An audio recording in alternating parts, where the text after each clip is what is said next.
Xabi Alonso's Bayer Leverkusen hammered Bayern Munich 3-0 on Saturday. Wow, leaving them 5 points clear at the top of the Bundesliga. After the match, Alonso praised his players for their incredible performance.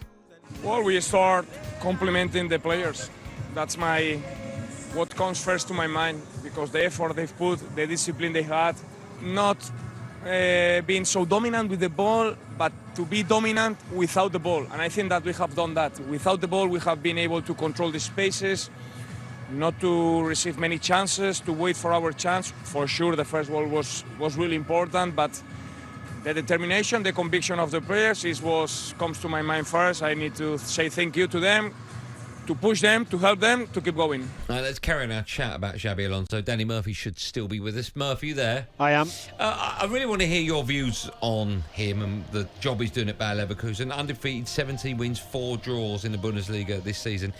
Is that enough so far for Liverpool fans to think he's good enough for the job, or does he need to win the title to earn that Liverpool gig? I think in an ideal world, you'd want a manager coming into Liverpool to take over Jurgen Klopp, to have a bigger body of work, even if he wins it.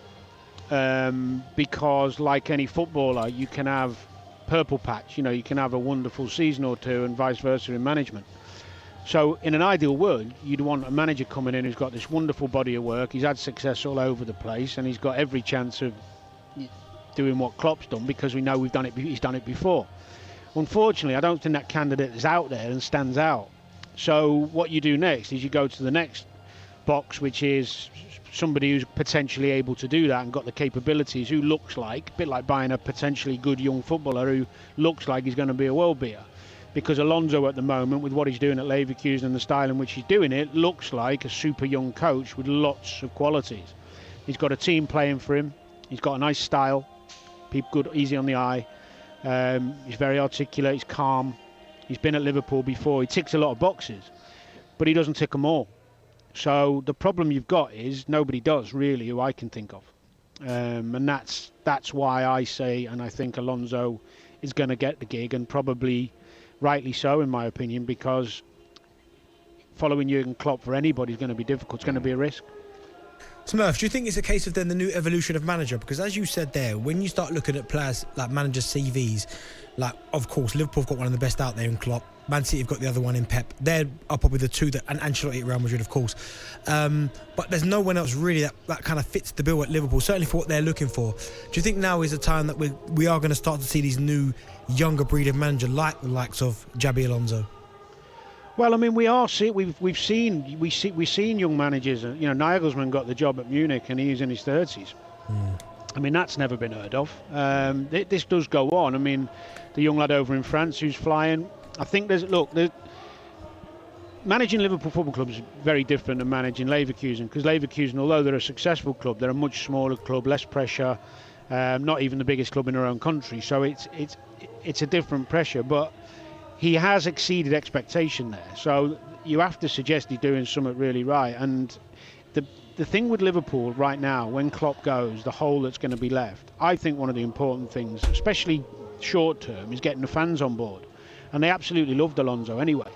So it's not just about his age. I mean, even if he's a bit older and he didn't have loads of trophies, but he'd been doing okay for a few more years, I still think he'd be a good candidate because of the way he conducts himself as well. He's not really the Arteta Klopp type, jumping up and down on the touchline, which maybe he will be by the time he gets to Liverpool and the stress gets to him. But I think everything about him screams of good things, and I don't see somebody else. I mean, you tell me, who would you say, being, because you're not Liverpool people, so you don't maybe see it through different eyes, who would you think could walk through the door? Well, I just think Xabi Alonso's done an unbelievable job so far.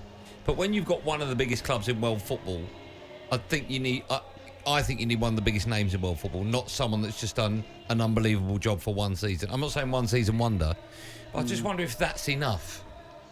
Well, time will tell. I mean, Pep, you could argue, I mean, this is an argument that's had many times. Pep hadn't managed any first team before he took Barcelona to be the best team in the world. I know they had Messi and they had all those wonderful players, but he still kicked them on. Maybe good coaches are just good coaches. Maybe good players are just good players. They're always going to be good. True. I mean, Arteta, I mean, all right, Arsenal haven't won so much, so I'm not putting him in Guardiola's mould, but his first managerial job is at a monster club like Arsenal, and he wins the FA Cup, and then he takes him in the Champions League, and then he's now basically revolutionised the club in terms of the atmosphere and the feeling around the place.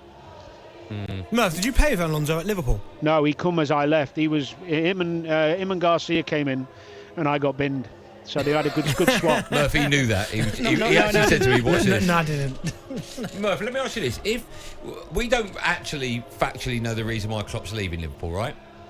It depends if you're the trusting type or not. Okay. Do you actually know the reason? Well, if he said he's knackered. Okay, fine. So on the back of that, right? If you as a Liverpool fan and other Liverpool fans had the option to give him a year's sabbatical so he could come back, would you take that, or do you think once a manager leaves, that he should leave? Yeah, I think that's really hard on a person coming in interim. I think that makes that job impossible if you know someone's coming back in a year. I mean, do you know what it is, Andy? I mean, I remember Houllier when he got really ill and we lost him for best part of the season. Yeah. And it wasn't planned. You know, he didn't want to. He was just so unwell when he nearly died. And Phil Thompson took the reins. And we actually finished second that year and probably should have won it. We just bottled it near the end, a bit like Arsenal last year. And no, it's true. We did. You know, I'm having a go at myself as well. And Arsenal. And I think that would be no. And to be honest with you, the way Klopp's talking, he seems absolutely adamant that he's done. Yeah. Let me ask you this: if Liverpool were a huge success this season, when the new manager comes in, what are the realistic aims? Same again. You think same again? Well, it depends what the same looks like. I mean, if you're going to go and win a treble or a quadruple, then you're asking Let's a just lot. say they win the league title, right? Well, why wouldn't you go for the same again if you have the same group? No, you would go for it, but realistically, would fans expect the same with the new manager coming in, new tactics, new ideas, new backroom staff, new players coming in? I think they'd be more forgiving if you didn't, but they'd still expect. I mean, let's look at it from a practical point of view. All the players, bar 2 or 3 I can think off the top of my head, are not at the best yet in terms of age and consistency. They've got great variation in terms of personnel now, great competition for places. The only 2 really you got to make sure stay and are on board is Salah and Virgil, 2 huge players for Liverpool. That's the conundrum. If those 2 stay for another couple of years to help the younger lads come through, and you're talking about them winning it this year possibly. If they were to win it this year, give them that much confidence, the likes of Nunez, the likes of Curtis Jones, start naming them all, but that for them to develop and get better whilst having the confidence of a title under your belt. I mean, new manager, it's an unbelievable squad to take on, Yeah. Murphy, you're a superstar. I could speak to you for hours. I've got to let you go, sadly, but thanks for coming up. No, I appreciate it. Nice meeting you, boys. Enjoy the game tonight, and we'll catch up with you again soon. Take care. There you go, the wonderful Danny Murphy. He knows his stuff, doesn't he? talkSPORT Drive. Super opinionated sporting debate. Monday to Friday afternoon from 4 on AM, on DAB, via the talkSPORT app and on your smart speaker. talkSPORT.